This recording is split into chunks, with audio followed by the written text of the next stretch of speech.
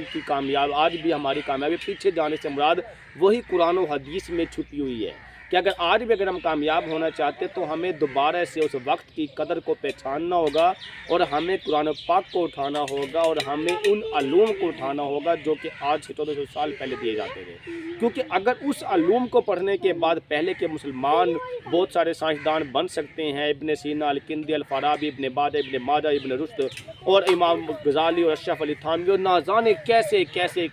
علم کا سمندر نکلے ہیں، اگر وہ لوگ علم حاصل کر کے اتنے بڑے لیول پہ جا سکتے ہیں تو انہی علم کو حاصل کر کے اسی قرآن و حدیث کو پڑھ کے آج ہم بھی ڈاکٹر، انجینئر، بزنس مین سب کچھ بن سکتے ہیں، لیکن ہمیں اپنے علم کو چینج کرنا ہوگا۔ اور علم ہمارا جدت پسند اور فحاشی والا نہیں، بلکہ علم ہمارا وہی 1400 سال پہلے والا ہونا چاہیے جو صحیح معنوں میں قرآن پاک کی تعلیمات ہے۔